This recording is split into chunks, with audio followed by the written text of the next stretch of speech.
too. I just want to welcome everybody. And, one of the questions today on OPB was, what are school libraries doing during this time? And I got to mention a few pretty innovative things that I've seen all of you guys doing that have just so impressed me.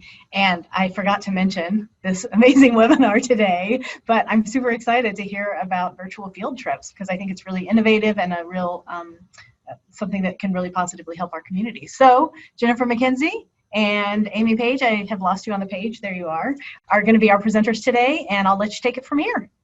Hey Kate, before we begin, do you want to say anything for the good of the group about OESL advocacy? Yes, thank you for reminding me. Movements?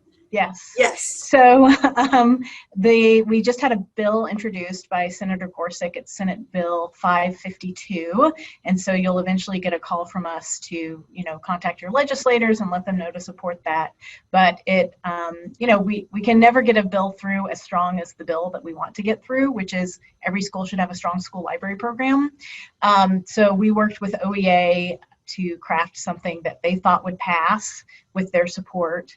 And it lays out a task force. So ODE would put together a task force that included, school library folks to really see if the current school library program standards are adequate for Oregon and to look into how they are being assessed. Because one of the big issues we have with them is that districts can be totally out of compliance and there's no consequence for that. So it does that and a few other things, including adding information literacy as a topic that should be taught in much the way that financial literacy is referenced, and something else. So not as strong as you have to teach these are as important as math, but you should teach these. So it's always just a chipping away. So you'll hear more from us soon on that front. The legislators are a little bit late getting back because of all of the hubbub. So it's a little bit of a slower process this year. Thank you so much for your fearless leadership, Kate. You are one in a million for sure. All right, I'm going to do screen share. My name is Jennifer McKenzie. Can you see my slides okay? Give me a thumbs up if you're seeing my slides. Okay, Jen McKenzie. I was down in Southern Oregon, and now I'm out in Florence, Oregon. I am the Siuslaw School District K-12 teacher librarian. And presenting with me is Amy Page. Go ahead and introduce yourself, Amy. I'm Amy Page, and I recently, I've been a year in Eugene 4J schools now, and I was in Springfield as a teacher librarian in elementary. And I've been here for a year. I've been teaching in this district more under COVID circumstances than in regular circumstances. So it'll be intriguing one day when it's back to normal, whatever that is. But yeah, excited to share. And I just want to say that Jen McKenzie is an inspiration, and this is really like her gig, and she inspired me to just get out there and try it. And so she's just really creative, and I love that I was able to partner with her. And anyway, good stuff. She's inspiring for sure. Hey, we're better together, everyone. So our game plan for today, we wanted to try to keep our content to maybe a half an hour, because once we're done doing our share out, Michelle Carton, who many of you may have been introduced to through Future Ready Librarian Summits or workshops, she is going to be joining us at about 3:30 if she can make it. She's in Alaska, so she's in a different time zone. But we're really focusing on local virtual field trips. And she is really honed in global virtual field trips. So we wanted to give you a little bit of both. We'll talk about who we are, service learning, and then we'll go through the logistics. And it's actually beautiful that I'm in this little tiny school district out in Siuslaw of 2,000 people. And I'm partnering with Amy, who's in Eugene, which is about 17,000 people, because we give you a really good small school district, big school district logistics perspective of how to conduct these. And we want to save time at the end for brainstorming and share outs. All right, so like I said, I'm in Siuslaw, about 2,000 students and staff members total. That's who we are. I have, so I cover, we have an elementary school, middle school, high school, all on the same road. When I have to get a Chromebook cart from one building to the next, I literally just push it down the sidewalk. That's how small we are. And in addition to that, I have 3 classified staff members. So someone running the elementary school library, middle school library, and high school library, and I float to teach and do the things. Amy, go ahead. Yes. Oh my gosh, I love that you can push your cart between. So I have like 32 schools altogether. There are 4 actual teacher librarians in the high schools, and then there's no one in elementary. I should not say that. They have an EA that will be assigned anywhere from 30 minutes to an hour a day in elementary, and 2 of the middle schools have an EA a library staff person in there for most of the day. One has it in there dedicated all day, and then the others have like some touch and go. It's a little bit more than elementary. So I'm really working just from the ground up and educating the community about what a librarian can do for their schools. And it's been really just a lot of that. And since we went virtual, I can get so many more places, because before I could maybe get to 2 or 3 school visits a day, mostly just 2. Now I can get all over the district virtually. So I'm thinking that this might be more of what I'm doing, so I can have more classroom visits in a day. But yeah, and we have 17,000-ish students, and I'm not sure how many staff. A lot, hundreds. So yeah, there's lots that I'm just constantly trying to get known in my district, and yeah.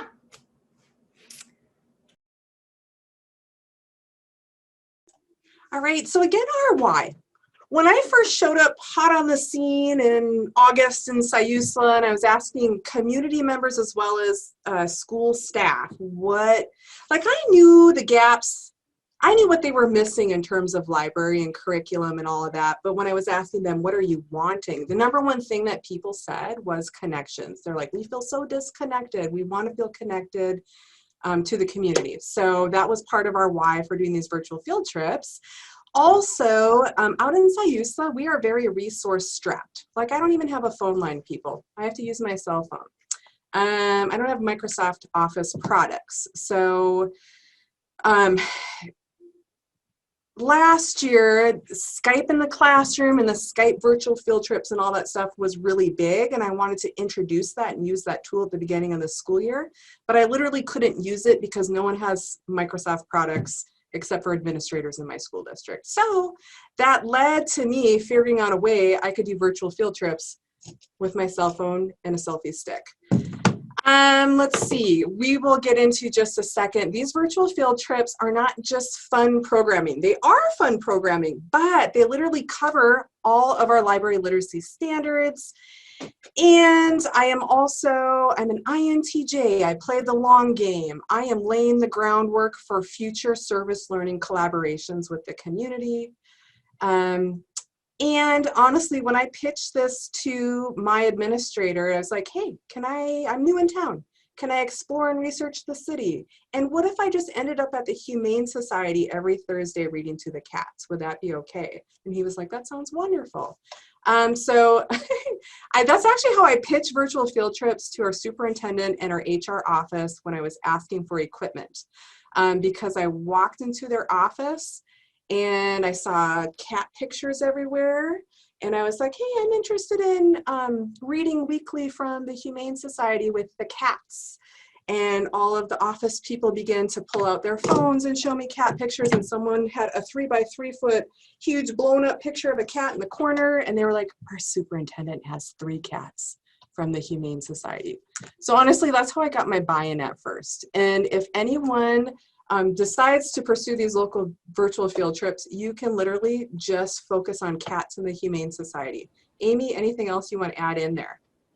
No, yeah, that's when Jen, like, that was her first pitch to me. She's like, you just got to go to the Humane Society. And I was like, okay, I can do it. I'm going this week. I went to the Humane Society and I had 200 kids join my Zoom and I was freaked out and unprepared for it, which I can talk to you about later. But it was awesome. And the kids were totally hooked, and it was lovely. It's a really comfortable and easy place to get your foot in the door with it. And that's both of our go-to, right? So if we ever have someone cancel a trip or we have an off weird week, we have a standing agreement with both of our humane societies that we can just pop in and just do our virtual field trip any day. And they love it. Like we're like advertising for them. We go and share, and all of a sudden their adoptions go up because we've, hung out with the puppies or the kitties or the hamsters. I've got hamsters and rabbits. In fact, she was just contacting me. When are you going to come again? Because I've got a lot of rabbits that need adopting. So they love that partnership for sure. Yeah. Yeah. And then as you can see on this slide, these trips literally are covering our 4 priority standards. So we do a read aloud every single trip. Our school district does AR. Amy, I forget if you all are doing AR. No, you don't. So I do a read aloud that's worth AR points. So every single kid, and we have anywhere from 50 to 60 kids join us. They can hop on and take an AR test right at the end of the virtual field trip. Information literacy, we are literally co-creating primary text by going around and interviewing or collecting oral histories from our community members. I'm adding those, once I create the videos, I'm adding them to our catalog, to Destiny, our Destiny collections. And then I'll also pull Gale database, articles about things and shoot those out to teachers and students as well.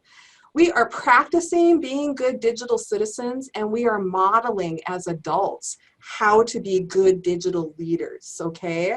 And then the tech integration piece that I think is really beautiful, like I said, we're strapped resource-wise out in Sayusla. I am literally going around town teaching our community partners how to use technology, like a simple Google Meet or a Zoom or whatever, to connect with our students. So that's super awesome. Let's move on to this one about service learning. Did you want to say anything on the last one, Amy? Nope, you're good. Yeah. So just something real quick about service learning. I would say that most of our trips as of right now in Sayusla are programming. However, we will build to, I just know that down the road, they're going to become these fabulous service learning opportunities. And so service learning is where you as a teacher have a need. Like I used to be an English teacher and I needed my kids to practice their reading, writing, and speaking and listening skills. And then you go out into the community and you find a business or an organization that has a need, and you link up your kids so that they're producing or writing for real for the organization in town. And some of the examples of things that I've done in the past, I used to live in Fargo, North Dakota, and we had a crazy 400-year flood. All schools in the area were canceled. All kids and teachers were out on sandbag lines trying to prevent the city from being overcome by the flood. So part of that, as soon as things were safe to get back into the classroom, we linked up with the West Fargo, City of West Fargo, and had my kids created flood preparedness handouts for the City of Fargo, and they were distributed out into the community. Like, how meaningful is that? Another example, doing the Veterans History Project when I worked at NDSU. And then when I was at another school, we mimicked the logistics of the Veterans History Project for the Library of Congress and built a project like that that was studying our refugee population or our new Americans in town. So already the virtual field trips in Sayusla, we have started moving a couple of them. So this is a listing of everywhere we've been in our community so far. Like, how awesome is this? And we're starting to get class-specific trips. So like all the second graders are studying first responders. And so one of the second grade teachers was like, Miss McKenzie, can we send you on location to the fire department? And I was like, yeah, that's awesome. So they're like sending me on location. And then I was just at a tech check earlier today for our youth transition program co-op class. And we're going to be going out tomorrow to just specifically for that class to Hayek, which is like our internet fiber optics, one of our local organizations. And that class is really geared towards getting kids jobs. So yeah, we have been all over town, and these trips have been awesome. And just look at all the different places that we've connected so far. And I think that Amy has a slide coming up, or did you want to say anything right this second, Amy? You've got a slide coming up with your trips on it. Yeah.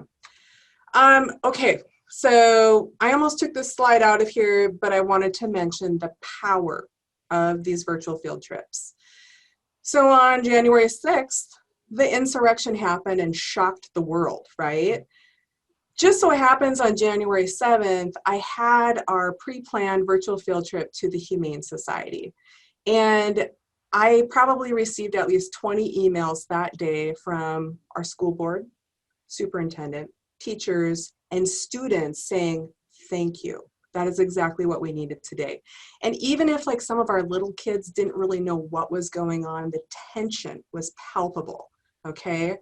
I showed up at the Humane Society and I read first with a senior pit bull who was very anxious. And by the time I did a read aloud with the pitty, he was laying on the ground wagging his tail. And we were talking about the power of reading in tense moments, how it affects us physiologically, right? Like your pulse, your heart rate lowers, your breathing slows down. And so I was telling kids, like, if you're ever feeling stuck or in a tough situation, try reading. And then they witnessed reading calming down a senior pit bull. And then I walked out into the catio and started reading, and there was a kitty up in the rafters of the catio. And by the end of the book, she was literally circled up in my lap, like giving me kitty kisses. So they got to see the power of reading in the moment. Yeah, and I could piggyback on that, making connections. One thing that is interesting, because we have a large audience and we have some DHH kids who need to join, so we were trying to accommodate the interpreters and trying to figure out Zoom and recording and all of that. And we decided to try a webinar one week, a couple weeks ago, and it was interesting right away when kids come in. They were just trying to find ways to connect, and I had so many questions in the Q&A about where is everybody? I feel all alone. I don't see anybody else. And just the power of, in a Zoom meeting, kids can see everybody. And we have the power for the recording purposes just to make sure that I'm spotlighted, or whoever my view is spotlighted and the interpreter is spotlighted, so that the kids can't be seen. And they just miss seeing each other. And it was really interesting because I didn't really see that was something that was so important. And they really connect to each other. Like they will wave to their friends when they see them in the video. And so it was, especially during this time of COVID and separation and not seeing each other, that was really providing a sense of community. I also saw in the chat, Nancy had asked if we go to all of these specific places ourselves. And I think I can speak for both of us. That is our goal, is for us to go ourselves and be there. I have had a couple of field trips where I was not able to do that. I couldn't go into the fire station because they're super locked down. So the kids just joined my live field trip, and my neighbor is a firefighter, so she got on and gave us the tour that way. A couple of others have had just different timings, so we couldn't do it live. So we recorded earlier, which we'll talk about in a little bit. But ideally, we go there. Our first choice is to go there in person and be there live. And I don't know, we haven't had too many where we couldn't go live. Right, Jen, did you want to say something? Yeah, no, we've been live every single place, and we've got our logistics slides coming up in just a second. I always go out and do a tech check the week of, and I collect any teaser videos or photos, and then we go live. And if again, we're really resource challenged out here in Siuslaw, Wi-Fi challenge. So some places where we want to do trips, like the Wi-Fi doesn't support it, so we have to go out and pre-record some film, and then yeah. Those slides, we have some logistics slides in just a second and a couple other questions about the logistics. Do you want to say anything about this real quick? And is this the slide where I'm showing them the little? Yes, yeah. So I got to go to, my husband works with a woman who has a little, farm. Mainly it's like feathered friends, but she also had goats and alpacas. And I asked her for a place to read where we might get some interaction. And this is what we saw. This is what happened. Play? This is no time for playing, young duck. This is no time for games. Yo, whoop. Well, hello, excuse me. This is no time for playing. For games, yelled Goose. And what's with the game? Hello. Hi, sweetie. Okay, I'll stop it right there. But you literally can't go wrong with the Humane Society or any place where there are animals. It's so heartwarming. Yes, yeah, absolutely. The kids love those. They're highly attended, and draw a good crowd. And anytime you can get in a place and read where you might get some fun animal bloopers, you got to do it. Yeah. Anything Hey, Jen and Amy. Oops, Yes. Sorry, didn't mean to interrupt you, but you got a question in the chat. How are you getting the word out about the upcoming trips, and how do you target them to specific grade levels? Yeah, Yeah, really good question. We have a whole slide about that. So we're getting into our logistics, and actually, this is actually a really good time to remind everyone that we have this Padlet of resources. So I'm going to open it, and then on the Padlet of resources, Amy and I have our weekly slides that we shoot out across the district. This is the curriculum and all the events for the week. We have our virtual field trip slides specifically that all teachers have access to. And then we do monthly newsletters as well. SciUSLA doesn't have a district communications person, like I am my own communications person, but Amy, you are also looped in, or your district communications is doing a shout out as well, correct?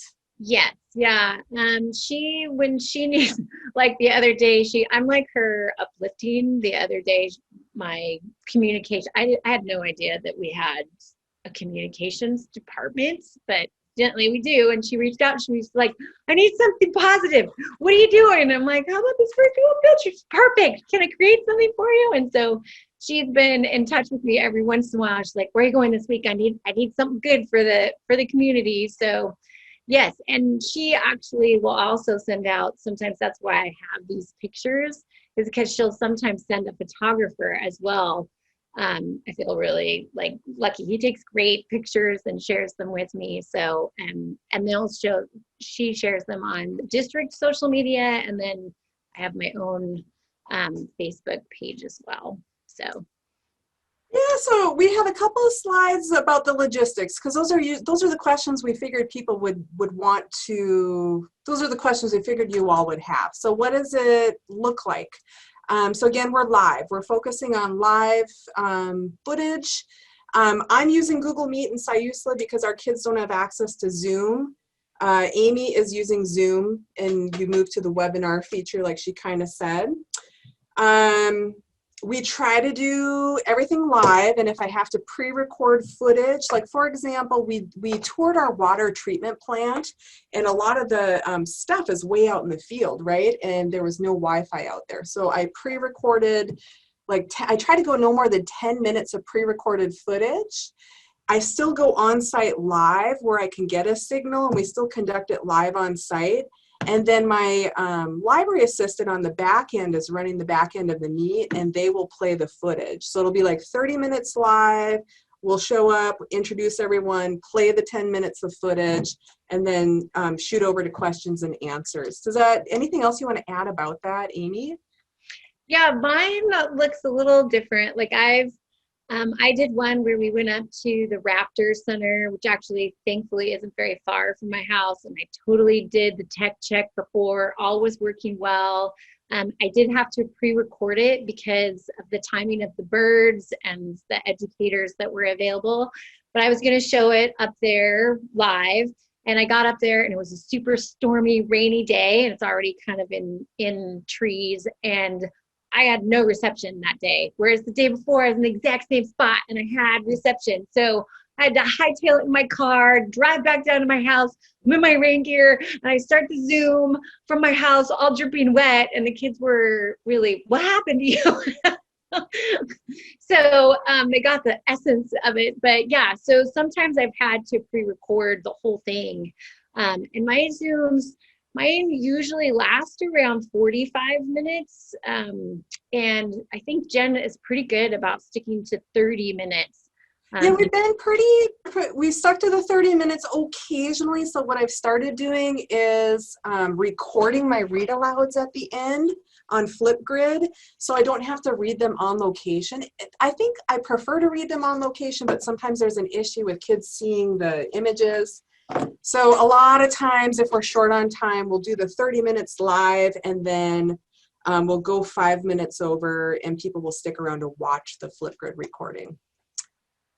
Hey, look, so we're talking about staffing. I'm looking at the time. It is 3:30, and I did see Michelle Carton is with us, and I want to give her time and a little bit to share.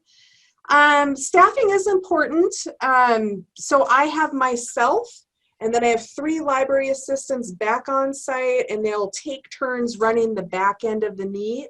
And that seems to be working great for us, and we have coverage just in case someone's out for the day. How about your staffing, Amy? Yeah, I have a Zoom buddy, and she's helped me master, like we did switch back to the Zoom meeting because the kids really love seeing each other, and we did figure out how to get the logistics for the interpreters worked out. And with Zoom, you have to make sure you shut down the chat and the screen share, things like there's just a lot of settings that you have to make sure are in place before you let kids in, because they will find a way to hack your meeting in some way. They like that and they're good at it. But yeah, so she's really good about that. Yeah, and then for technology, I think we're both using pretty much the same thing, but I've tried everything. I got a Verizon hotspot from the school district, and I hooked it up to a Chromebook. So I have used Chromebook plus Wi-Fi hotspot, but again, we are so Wi-Fi challenged out here that honestly, I better cell reception 99.9% of the time with my cell phone. So I prefer using my phone and a selfie stick, because this phone lives in the jean jacket pocket I wear every day to work. I could run my library life with this jacket and my cell phone, and I just have to run out the door with my selfie stick, and I'm good to go with any virtual field trip. How about you, Amy? Yeah, I was using an iPod for a long time, and then I tried my iPhone because I was in a darker lit place, and my phone is newer than, well, it just has a better camera, and then I just realized how much better the video was, so I switched over to using a phone. And it's, quite frankly, it's easier to film with your phone than a big clunky thing. So I highly recommend a phone and the selfie stick. That's it. She's holding your key things right there. I love this one. I'm sure you all have one of these. It's bendy. Like I always use this one at the Humane Society because I'm on the ground or I'm in the catio and I've got to hang the thing to get the footage of the cat. And then this one is nice because it's your classic selfie stick. This one is really nice for social distancing. In fact, when I did the recording inside the boat with the Coast Guard, I didn't even have to get in there. I just used the selfie stick and followed him through. So I recommend both. But I do recommend just keeping it as simple as possible. Keep your tech as simple as you need it to accomplish the mission. And then people were asking about social media, advertising. We kind of covered that, but do you want to say anything more, Amy? No, I just think that the more ways you can get it out there and as often as you can, because teachers, at least my teachers, are completely overwhelmed. And so they'll see something once and then they'll be like, wait, I never saw that. So if you send it in your Friday, end of week newsletter for the next week, you need to send it again on Monday or Tuesday so they see it again in whatever capacities. Yeah. And then also making sure that you have a way for parents to see it as well, because I don't know, my population, a lot of parents are getting on. So I had several ways for kids connect through their teachers, or they connect through signing up through an email that I sent out. So there were a lot of ways, and through social media platforms as well. Yeah, and that is one thing that we're working on in SciUSA. So right now it's just kids and school staff members inside of our safe little Google Meet. Again, we're resource challenged, so I have to come up with all these workarounds. We are wanting to move it to, I would love to move it to a Zoom YouTube Live. So our community members and parents and anybody can be watching it. But we're still figuring out the logistics of that, and I'm working with our superintendent to see what we're all comfortable with. I do have highlighted here, and I think that when you start reading with the kiddies this year, I recommend you all play the long game. Whatever you start creating or pulling together in terms of logistics now, make it so that when we come back post-pandemic, you can continue to do this. In 1 hour, just like if it was me popping into a class period for 1 hour, I can pop across town, do one of these trips, and be back in an hour. So yeah, anything you want to say about that, Amy? Yeah, no, I'm constantly thinking about what this will look like, and when we're post-pandemic, and I think that teachers are really seeing the value of it. And like you said, it might be easier for them to, hey, can you go on location for me? So just kind of thinking in terms of how this will transfer to, our post-pandemic learning for sure. Yeah. And then we mentioned it honestly, in the previous library I was working in, we hadn't even switched to Destiny Discover yet. So we switched to Destiny Discover in SciUSA this year, and I'm new to building Destiny collections, but I love them. Like every single time I collab with a teacher, I'm like, it's like we have our own little library website inside of Destiny. So we're starting to build collections for each trip as well. Did you have anything to add about that? You just built a really beautiful collection about your Capitol visit. I took a look at it. Yeah, thanks. Yeah, I think they're great, and it also gets our community, like my community didn't. Before the pandemic, they didn't even use Destiny Discover because nobody taught them how. And so now they're like in it and they're learning it, and they're like, oh, and teachers are asking, hey, can you create these? So it's really a great way to educate your teachers on the resource as well. Yeah. Okay, this last slide is really nerdy. Do you remember last year when we had senior pictures floating around the internet because our seniors didn't get the normal graduation, or 2020 grads? And did any of you all post your senior pictures on the internet? Well, I did, and I went back and found the one that I took with my cat. Like, I forgot I took a picture, one of my senior pictures, with my kitty Boots. And my husband, he was like, I've never seen that picture before. You took a picture with your cat? He was like, that was before the internet existed, right? And now cats rule the internet. So I'm trying to bring this back full circle, people. If you really need to be convinced to bring together your community, to research your community, to promote library services, to promote all of our priority standards, again, start with the Humane Society or some kind of animal entity. Like I'm thinking of Southern Oregon and the name escapes me, Sanctuary One. Like there are so many wonderful, lovely organizations around town. I truly believe in if you build it, they will come.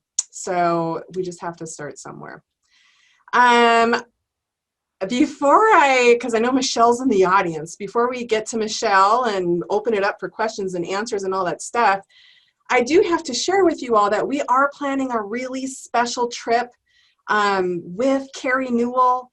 And we will figure out how to do a live broadcast of that trip, because I would love it to be for all of Oregon. Carrie Newell, if you know her, she is a marine biologist, an author, a whale whisperer. Like she is literally best friends with the resident whales that live off the coast of Oregon. She is the scientist who discovered why we have resident whales. They're actually feeding on a specific kind of shrimp called mysin shrimp, and that's why they stay around all year long. And this is her former dog, Kita. She has another dog named Coda. She literally trains her dogs to help her with her research. Like her dogs go out on the boats with her and help her spot whales. And there are specific dogs who will come up to her boat only when they see her dog on the water with her. Like it's the most fascinating interspecies relationships I have ever witnessed in my entire life between Carrie, her dog, and these whales. So yeah, we're thinking that we're tentatively scheduling that trip for everyone on March 18th. And now we have 20 minutes left. What else did you want to say, Amy? And then I invite Michelle to speak and questions and answers. No, I think questions and answers. Let's go. And or Michelle. Here, let me stop screen sharing. Michelle Carton. Hi. Introduce yourself. I am an elementary school librarian from Anchorage, Alaska. In 2016, I started a program because our kids, much like Jennifer's kids, are very, very isolated. And not just during pandemic times, just normally. Even though we are in Anchorage, Alaska, so we're in the big hub, but truly a large percentage of our kids have never traveled anywhere else in the world. Going back to most of us in our younger days, we might say, well, that's normal. That's kind of how it was for us. But in a time of information media, when our kids are truly benefiting from the most amount of exposure they can get, I always think back to this one girl who was in high school, and her family traveled the entire world all the time. And she just had all these really amazing ways of thinking about things that were just so different than everybody else. And she was just so much more mature and advanced, and, you know, where she's gone in her career now. It's true that the more that we expose our kids to, the better off they'll be. So when I started my program in 2016, my aim was to just introduce kids to the world. I often use the Jacques Cousteau quote, "We protect what we love." But as educators, we know that if kids they can't protect something that they or love something that they have no familiarity with. And so kids get really like, I only like Legos. I only like Dog Man. I only like cats. and without thinking like, wow, I didn't know that I actually really liked sea turtles, or I didn't know that I liked ocelots. There's just a lot of opportunity for kids to be able to grow. So when I created my virtual field trip programming, it was the idea that the more I could expose kids to, the better off that they're going to be. And now that I'm about 5 years in and keeping in touch with some of these kids as they're in high school, their passion projects and things that they're really focusing on is really coming back to those seeds that we planted in elementary school. There are so many great global programs for teachers and kids, but a lot of them are at the high school level, like Key Club or Rotary. And we know that there's going to be those kids that are going to gravitate towards that. But there's a lot of kiddos who don't know that there's even something out there to love and care about and want to know more about. So for me, I feel like introducing these global ideas really have to happen in kindergarten. They have to happen early on, because then kids really want to explore the world. One of the things that I had found fascinating early on was space science. When I had come in brand new thinking every kid was obsessed and wanted to be an astronaut, because that's what I remember when I was young. And in asking them, like doing the KWL, like, what do you know? What do you want to know about space? They're all like, nah, it's a thing. It's out there. I'm like, what? You don't want to be astronauts? They're like, I don't really know anything about them. And I remember thinking, wow, okay, that's going to change. So my big mission was, in our first year, we connected with Chris Hadfield, a Canadian astronaut who spent the most amount of time on the International Space Station, just by, in next month, February 17th, and you all are welcome to go. Wednesday the 17th in the afternoon, we are actually going to be connecting with a planetary science team that is going to introduce us to the next day. So February 18th is going to be the Mars rover landing, Perseverance. And so the day before, kids are going to get all the exposure, and then they can actually watch the event happen live.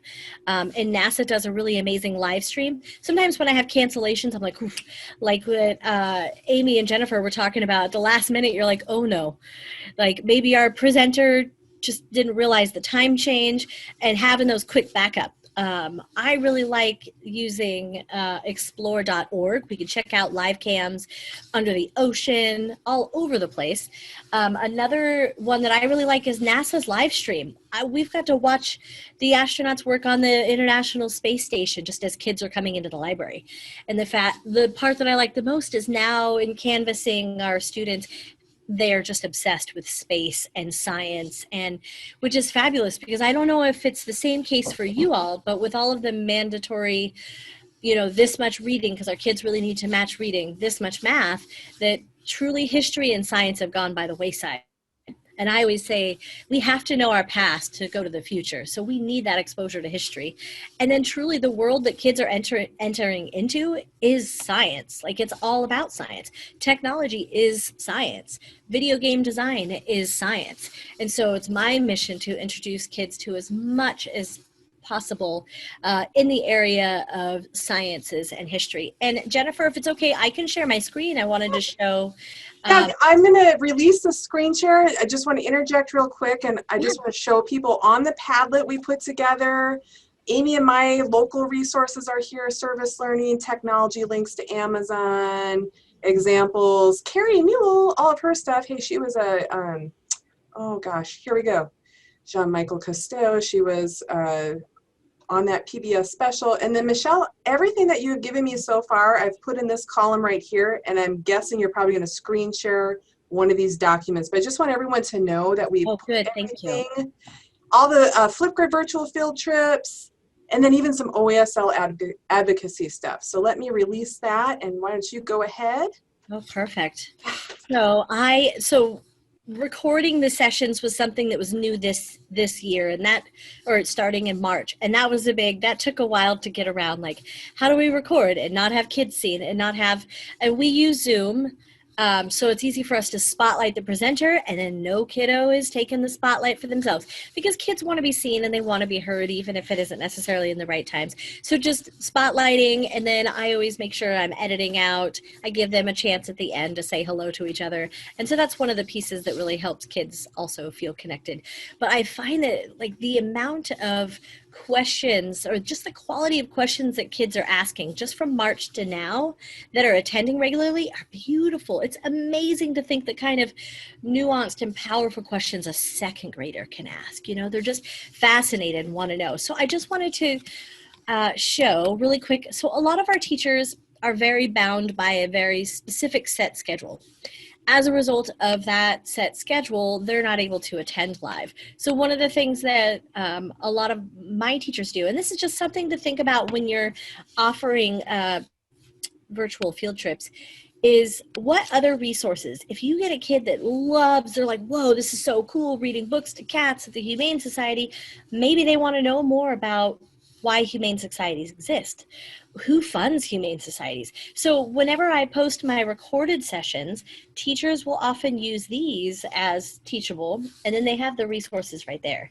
When we're looking at finding information, that we don't have to go, okay, the validity of the source, where did it come from? It's nice when it already comes to us. And that's what families at home too. We have a lot of our homeschool families that join us on our virtual field trips, and they're looking for other materials to really extend the learning. And that's a really powerful one. Hey, can I hop in real quick? One thing I just started doing last week is now I'm doing a Flipgrid share out at the end. So anyone who joins can then get on the Flipgrid and share what they learned, what they liked, and where they want to go next. And it's really popular. Yeah. Nice. That's a really good idea. I like that. But yeah, any chance for kids to really connect, and we all know that it really digs those seeds a little bit deeper. So I have a place online that I host them all, that families can go to, teachers can go to, in case they couldn't attend live. But almost all of them, I say, if you want to reach out to the presenter to ask questions, like Celine Cousteau was a really fabulous one.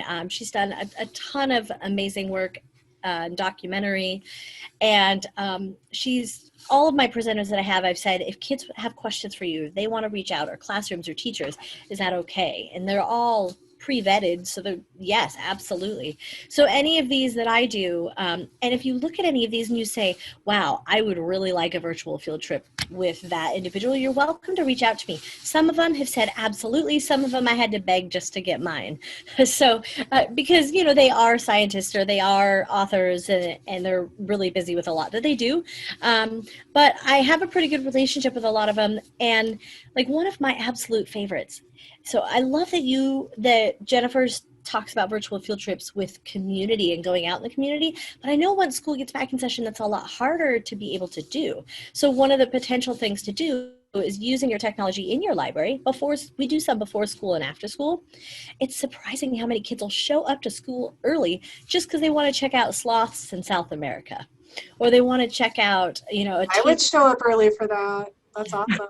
Me too. And the best part is it gets our kids in the library, and then we can go, oh, hey, I've not seen you in the library before. Hey, did you like that? Here's a book about sloths that's really cool. Do you want to check that one out too? Like we just want to get them into their web, and then we could sell them all sorts of other things. Because I think kids don't really understand. Well, we know that kids know what books are, but I don't know that kids really understand like the power, especially of our nonfiction, because it's just not something that they're introduced as much. Like it's just something that's not used as much. Sorry, you're gonna hear a little noise in the background. One, I was gonna tell you, if you end up wanting to check out and connect with, she's fabulous. I have renamed her the Bat Lady because she is fantastic. She's like a bat guru, and she studies all these amazing things about bats. And her presentation is incredible. And I want to show you where she is down here. So it says the world of bats. If you take a look at these, you can watch any of these sessions and you can say, oh yeah, no, my kids would love that. And then reach out to me and I can make those connections with you so that you can then be able to host the opportunity for your kiddos to learn about bats. There's a lot of scientists and a lot of people ask me, where do you find all these people? Well, one of my new favorite things is, I don't know if it's Nepris, or how to say it, Nepris. It is on my list of links, and I also put it in the chat box. It's a lot like Skype in the classroom. But really, National Geographic has a fellows program, and a big piece of the fellows program is they have to do outreach with young people and teaching in classrooms. So it's a perfect opportunity. If you go to Nat Geo Fellows, you come up with hundreds of people. That's how I found scientists that are in Mozambique. That's how I found people all over the world, is through the Nat Geo Fellows. So that's one way to be able to do it. I think the last piece that I wanted to mention or talk about is it's really important for our kids to connect with other kids to become experts themselves. We know that kids remember 90% of what they learn. And we had a lot of kiddos that, sorry, it's going to get a little loud in here. We're ending our day. We have a lot of kiddos that don't have they don't really have a lot of knowledge about the state where they're from. Therefore, they don't have a lot of love for it. And they go, oh, it's cold and it's dark. Or your kids might say, oh, it's wet and it's rainy all the time, without really embracing yeah, maybe wet and rainy, but we got this, we've got this. And so I present to teachers all over the world. And when kids are here, I let kids present to other kids. I just reach out through social media and say, any classrooms want to learn about Alaska? And I give kids, each kid gets 2 slides. They have cards. They read off the fact. It's a beautiful way for kids. And that too really is a virtual field trip, connecting your kids with other kids. It's a lot harder to do now over Zoom or other technology. But these are great approaches for when we end up getting back in. It kind of takes the whole idea of the pen pal letter to a new level, and they really get to connect. It's awesome when kids go, when my students think it's a boring fact, but you hear the kids on the other side going, whoa, no way. One of my favorite clips is when this kiddo says, you might get a chance to see the Northern Lights, but you might have to go to bed. And the kids were like, what? That's so cool. And just having all these abilities for kids to be able to really go, yeah, I'm an expert. I love this. And then they want to be teachers and they want to learn as much as they can. So then they can teach. And I had, the first time I do it, you'll always find, you'll have those ones that are like me, always pick me.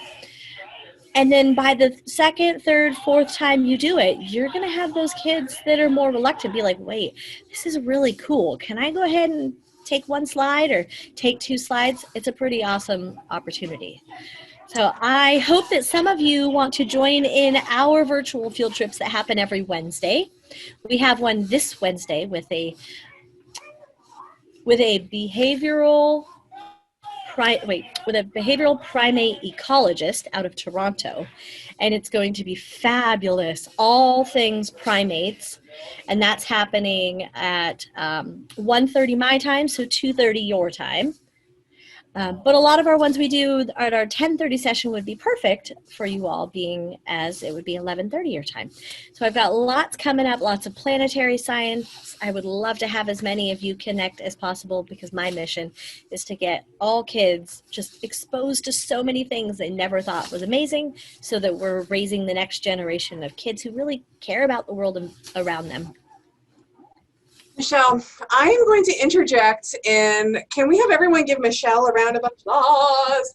Of course, she didn't introduce didn't mention all of her accolades, but I typed them into the chat. So she was the 2019 School Library Journal Mover and Shaker, 2018 School Library Journal Librarian of the Year, Champion of Civic Engagement, 2018 Henry Ford Innovator, 2018 National Follett Challenge winner, and 2014 BP Teacher of Excellence. So again, Michelle's amazing. We are so fortunate that she joined our Oregon crew. Oh, you all are so sweet. And I spend a huge portion of, I'm passionate about what I do. Any teacher has any question about, like, well, I'm setting this up, but I don't really know what this should look like here. Or how do I prep? Or how do I love being a resource for that. So I'll go ahead and put my email just in its easiest accessibility in the chat box here. And if any teacher who's here says, hey, yeah, tell me more, send me something. This is one of the things I love to do with teachers all over the world. Yay! Hey, also, we just did a trip with our Sayusla did a trip with Alaska last week. Michelle, it was like the kids and the teachers were like, that was so good. They want another trip with you. Oh, good. We have about 5 minutes left. Should we? Questions and answers. What kind of questions do you all have that we haven't gotten in the chat box yet?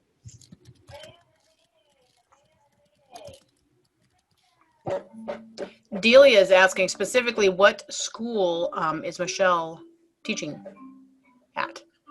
Perfect. I placed it in the chat box. I'm at Tudor Elementary in Anchorage. And we're a neighborhood school, so it's not charter. We've got 65% free and reduced lunch, although we no longer qualify to be a Title I school. But essentially, we are still a Title I school before they raised the bar at what makes a Title I school. So we definitely work with, we are also the 7th most diverse elementary school in the country. Wow. Yeah. Any other questions from people? We covered local selfie stick tours. We covered global tours. I want to mention Flipgrid virtual field trips. If you haven't tried those out yet, they're awesome. You just register your class. And then Grid Pals. I just tried Grid Pals for the first time. Like you said, it's like Pen Pals. And you can go on to Flipgrid Grid Pals, sign up, and be connected to thousands of educators across the country who would probably do a virtual field trip with you if you wanted it.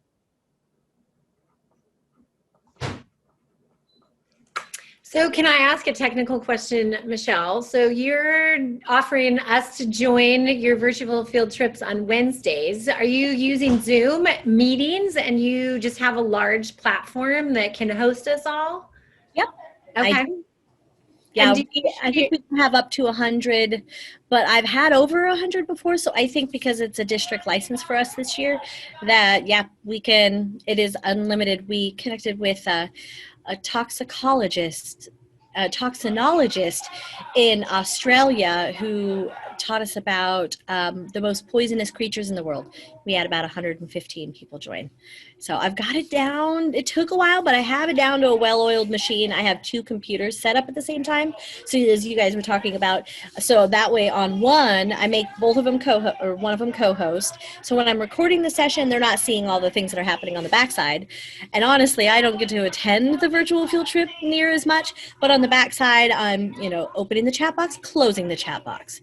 Because while the presenter is presenting, you have that chat box open, kids will use it. It's too tempting. It's like sticking a giant cake in front of them when they haven't eaten all day, They're going to want it. Yep. Yeah. Okay. So then you're using, do you share your meeting link out publicly?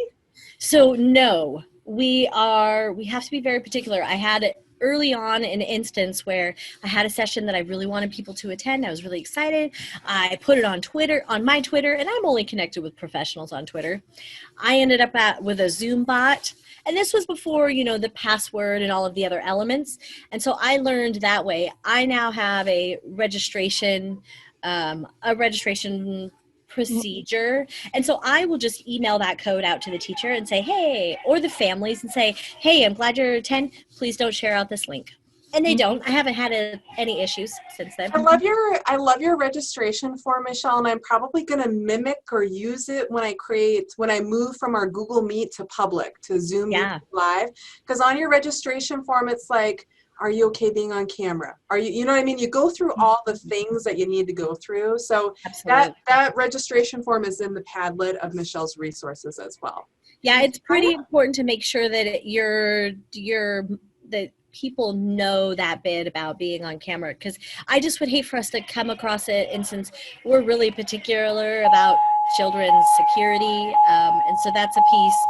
And also having that registration form has helped me validate when they say, well, do you really need to still do these? People are coming back in. I'm like, you want to see my hundreds of registration forms? I mean, it helps me collect that data. When Jen was talking about the long haul, like doing that, I mean, it's just easy for me to like, here you go, everybody, like, here's all the links. But it's really helped me be able to go, okay, it looks like largely we're really hitting the kindergarten through second grade. Let me start to think about what I could do for those. It's been harder for me to get middle schoolers to connect. That's why in February we're connecting with James Dashner, if anybody's interested in that one. You know, and kids are like, James Dashner. I'm like, you like the Maze Runner? They're like, I love the Maze Runner. Great, that's who wrote it. So there you go.